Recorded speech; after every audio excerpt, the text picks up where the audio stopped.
qual é a vontade de Deus para a sua vida?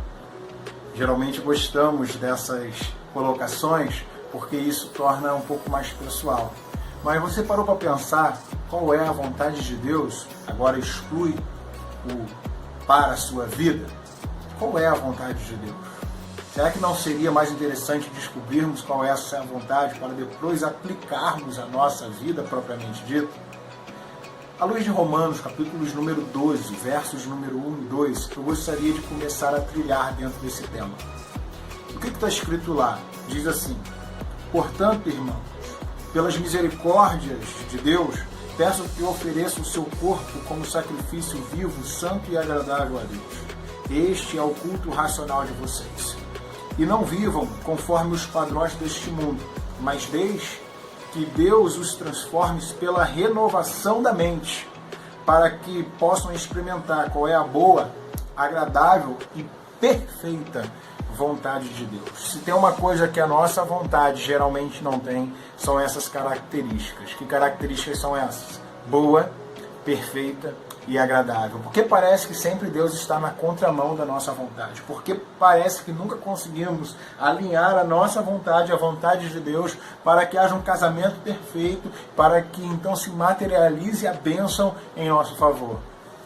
Esse é um tema que eu quero começar a discutir aqui no nosso canal, e daqui para frente eu gostaria que você ficasse muito ligado, porque a cada semana sairá um vídeo novo para abençoar a sua vida dentro desse tema, vontade de Deus. Há pouco tempo tive ministrando sobre direção espiritual em um seminário, e não teve como falar de direção espiritual sem antes conhecer um pouco deste tema sobre a vontade de Deus. Porque geralmente buscamos direção espiritual para que possamos, então, aplicar essa vontade em nossas vidas. Melhor dizendo, nós queremos direção espiritual, mas sem discernir qual é a vontade boa, perfeita e agradável de Deus para a minha vida, em que direção eu devo seguir? Querido, gostaria que, à luz desse texto, nós pudéssemos começar a conhecer um pouquinho sobre essa temática, para que então pudéssemos discernir como devemos buscar essa vontade que é boa, perfeita e agradável.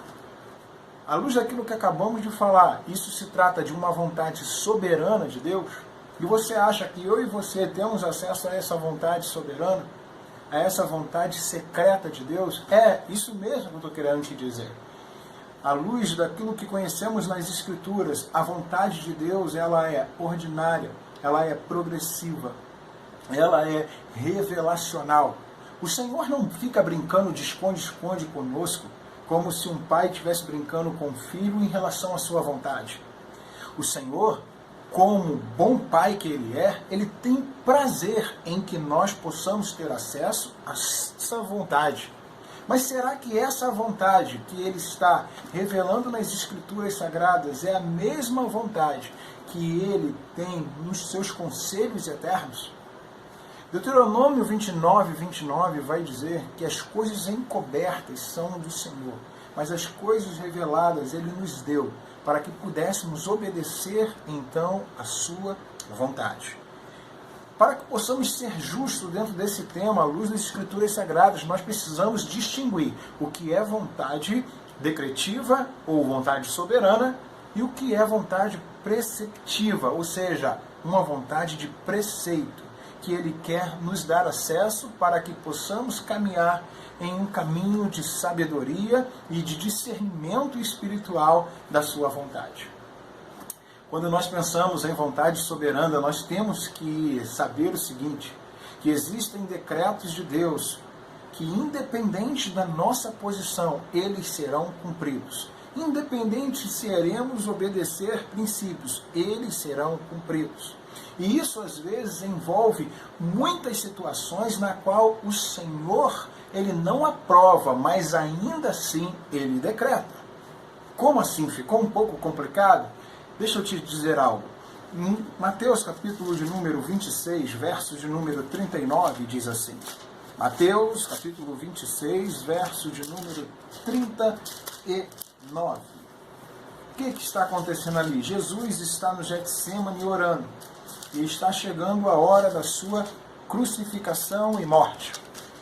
E aí então ele diz o seguinte nesta oração. E, adiantando-se um pouco, prostou-se sobre o seu rosto, orando, dizendo: Meu Pai, se é possível, que passe de mim este cálice. Contudo, não seja como eu quero, e sim como tu queres. Então o Senhor Jesus, o Rei dos Reis, ele coloca a sua vontade para fora. E qual era a vontade dele? Se livrar daquela situação na qual ele estava, de ser crucificado e de ser morto. E aí, então, ele termina esse pedido dizendo o seguinte: todavia, não seja feita a minha, mas seja feita a tua vontade. A vontade decretiva de Deus, às vezes, envolve processos que ele mesmo não aprova. Porque o que aconteceu entre a prisão e a crucificação e morte de Jesus? Isso, de maneira nenhuma, está relacionado ao caráter de Deus. Ali envolveu mentiras por causa das falsas testemunhas.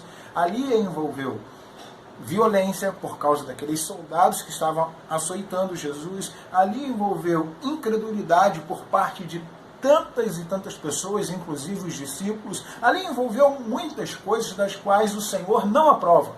Mas ainda assim, ele ordenou para que se cumprisse a sua vontade. Pastor, será que isso mesmo aconteceu? O Senhor ordenaria algo tão grotesco assim? Para pensar em Atos capítulos número 4, versos de número 27 e 28. Quando nós caímos no capítulo de número 4, verso de número 27 e 28, a palavra de Deus vai nos dizer assim: porque de fato nesta cidade Herodes e Pôncio Pilatos, com gentios e gente de Israel, se juntaram contra o teu santo servo Jesus, a quem ungiste, para fazerem tudo o que a tua mão e o teu propósito predeterminaram. Eu quero te dizer que Pôncio Pilatos, Herodes, os gentios e gentes de Israel foram instrumentos na mão de Deus para que Jesus fosse crucificado e morto, para que se cumprisse a sua vontade pré-determinada. Por que essa vontade é pré-determinada? Porque quando nós olhamos para Efésios, capítulo número 1, ele deixa bem claro que essa vontade soberana na qual nós não temos acesso, ela existe e ela será cumprida. Efésios, capítulo 1, verso de número 11, diz assim: em Cristo fomos também feitos herança, predestinados segundo o propósito daquele que faz todas as coisas, conforme o conselho da sua vontade, a fim de sermos para o louvor da sua glória, nós, os que de antemão esperamos em Cristo.